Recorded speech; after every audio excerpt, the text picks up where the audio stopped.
Chapter 34. The Cabin Table. It is noon and Doughboy the steward, thrusting his pale loaf of bread face from the cabin scuttle, announces dinner to his lord and master, who sitting in the lee quarter boat has just been taking an observation of the sun and is now mutely reckoning the latitude on the smooth medallion-shaped tablets reserved for that daily purpose on the upper part of his ivory leg. From his complete inattention to the tidings, you would think that moody Ahab had not heard his menial.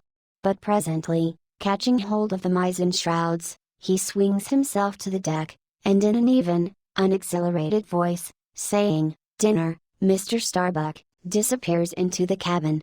When the last echo of his Sultan's step has died away and Starbuck the First Emir has every reason to suppose that he is seated, then Starbuck rouses from his quietude, takes a few turns along the planks, and after a grave peep into the binnacle says with some touch of pleasantness, "Dinner, Mr. Stubb," and descends the scuttle. The second Emir lounges about the rigging a while, and then, slightly shaking the main brace to see whether it will be all right with that important rope, he likewise takes up the old burden, and with a rapid "Dinner, Mr. Flask" follows after his predecessors. But the third Emir, now seeing himself all alone on the quarter-deck, seems to feel relieved from some curious restraint for tipping all sorts of knowing winks in all sorts of directions, and kicking off his shoes he strikes into a sharp but noiseless squall of a hornpipe right over the Grand Turk's head, and then by a dexterous slide, pitching his cap up into the mizzen top for a shelf, he goes down, rollicking so far at least as he remains visible from the deck, reversing all other processions by bringing up the rear with music. But ere stepping into the cabin doorway below, he pauses, ships a new face altogether, and then, independent, hilarious little Flask enters King Ahab's presence, in the character of Abjectos, or the slave. It is not the least among the strange things, bred by the intense artificialness of sea usages, that while in the open air of the deck some officers will upon provocation bear themselves boldly and defyingly enough towards their commander, yet 10 to 1 let those very officers the next moment go down to their customary dinner in that same commander's cabin, and straightway their inoffensive, not to say deprecatory and humble air towards him as he sits at the head of the table. This is marvelous, sometimes most comical. Wherefore this difference? A problem? Perhaps not. To have been Belshazzar, king of Babylon, and to have been Belshazzar, not haughtily but courteously, therein certainly must have been some touch of mundane grandeur. But he who in the rightly regal and intelligent spirit presides over his own private dinner table of invited guests, that man's unchallenged power and dominion of individual influence for the time, that man's royalty of state transcends Belshazzar's, for Belshazzar was not the greatest who has but once dined his friends, has tasted what it is to be Caesar. It is a witchery of social czarship which there is no withstanding. Now, if to this consideration you superadd the official supremacy of a shipmaster, then, by inference, you will derive the cause of that peculiarity of sea life just mentioned. Over his ivory inlaid table, Ahab presided like a mute, maned sea lion on the white coral beach, surrounded by his warlike but still deferential cubs. In his own proper turn, each officer waited to be served. They were as little children before Ahab, and yet, in Ahab, there seemed not to lurk the smallest social arrogance.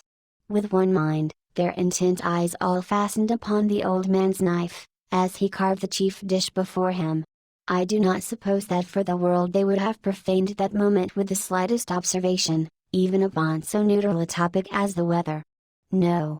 And when reaching out his knife and fork, between which the slice of beef was locked, Ahab thereby motioned Starbuck's plate towards him, the mate received his meat as though receiving alms, and cut it tenderly and a little started if perchance the knife grazed against the plate, and chewed it noiselessly and swallowed it not without circumspection, for like the coronation banquet at Frankfurt, where the German emperor profoundly dines with the 7 imperial electors, so these cabin meals were somehow solemn meals eaten in awful silence, and yet at table old Ahab forbade not conversation, only he himself was dumb. What a relief it was to choking Stubb, when a rat made a sudden racket in the hold below.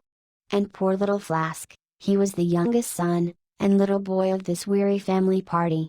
His were the shin bones of the sardine beef, his would have been the drumsticks. For Flask to have presumed to help himself, This must have seemed to him tantamount to larceny in the first degree. Had he helped himself at that table, doubtless, never more would he have been able to hold his head up in this honest world. Nevertheless, strange to say, Ahab never forbade him. And had Flask helped himself, the chances were Ahab had never so much as noticed it. Least of all, did Flask presume to help himself to butter. Whether he thought the owners of the ship denied it to him on account of its clouding his clear sunny complexion, or whether he deemed that on so long a voyage in such markeless waters butter was at a premium and therefore was not for him a subaltern, however it was Flask, alas, was a butterless man. Another thing. Flask was the last person down at the dinner, and Flask is the first man up. Consider. For hereby Flask's dinner was badly jammed in point of time. Starbuck and Stubb both had the start of him, and yet they also have the privilege of lounging in the rear. If Stubb, even who is but a peg higher than Flask, happens to have but a small appetite and soon shows symptoms of concluding his repast, then Flask must bestir himself. He will not get more than 3 mouthfuls that day, for it is against holy usage for Stubb to precede Flask to the deck. Therefore it was that Flask once admitted in private, that ever since he had arisen to the dignity of an officer, from that moment he had never known what it was to be otherwise than hungry, more or less. For what he ate did not so much relieve his hunger, as keep it immortal in him. Peace and satisfaction, thought Flask, have forever departed from my stomach. I am an officer, but, how I wish I could fish a bit of old-fashioned beef in the forecastle, as I used to when I was before the mast. There's the fruits of promotion now, there's the vanity of glory, there's the insanity of life. Besides, if it were so, that any mere sailor of the Pequod had a grudge against Flask in Flask's official capacity, all that sailor had to do in order to obtain ample vengeance was to go aft at dinner time and get a peep at Flask through the cabin skylight, sitting silly and dumbfounded before awful Ahab. Now, Ahab and his 3 mates formed what may be called the first table in the Pequod's cabin. After their departure, taking place in inverted order to their arrival, the canvas cloth was cleared, or rather was restored to some hurried order by the pallid steward. And then the 3 harpooneers were bidden to the feast, they being its residuary legatees. They made a sort of temporary servants' hall of the high and mighty cabin. In strange contrast to the hardly tolerable constraint and nameless invisible domineerings of the captain's table, was the entire carefree license and ease, the almost frantic democracy of those inferior fellows, the harpooneers. While their masters, the mates, seemed afraid of the sound of the hinges of their own jaws, the harpooneers chewed their food with such a relish that there was a report to it. They dined like lords, they filled their bellies like Indian ships all day loading with spices. Such portentous appetites had Queequeg and Tashko, that to fill out the vacancies made by the previous repast, often the pale doughboy was fain to bring on a great baron of salt junk, seemingly quarried out of the solid ox. And if he were not lively about it, if he did not go with a nimble hop, skip and jump, then Tashko had an ungentlemanly way of accelerating him by darting a fork at his back, harpoon-wise.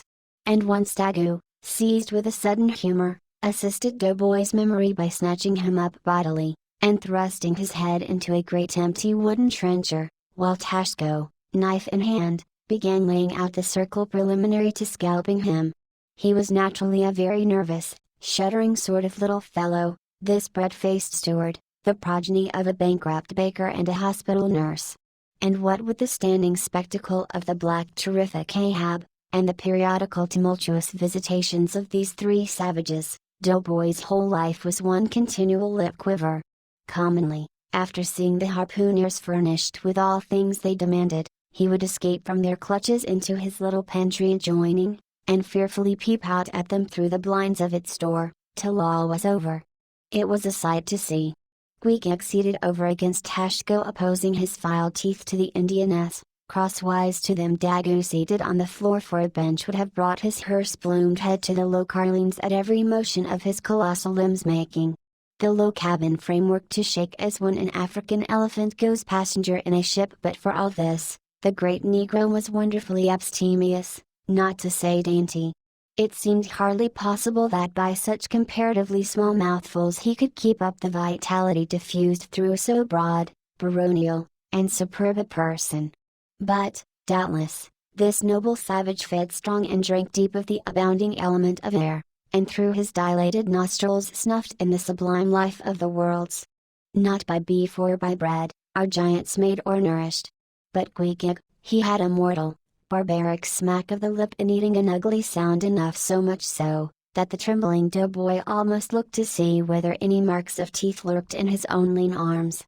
And when he would hear Tash go singing out for him to produce himself, that his bones might be picked, the simple-witted steward all but shattered the crockery hanging round him in the pantry, by his sudden fits of the palsy. Nor did the whetstone which the harpooneers carried in their pockets for their lances and other weapons, and with which whetstones at dinner they would ostentatiously sharpen their knives, that grating sound did not at all tend to tranquilize poor doughboy. How could he forget that in his island days, Queequeg, for one, must certainly have been guilty of some murderous, convivial indiscretions. Alas! Doughboy! Hard fares the white waiter who waits upon cannibals. Not a napkin should he carry on his arm, but a buckler. In good time, though, to his great delight, the 3 salt sea warriors would rise and depart, to his credulous, fable-mongering ears, all their martial bones jingling in them at every step, like Moorish scimitars in scabbards.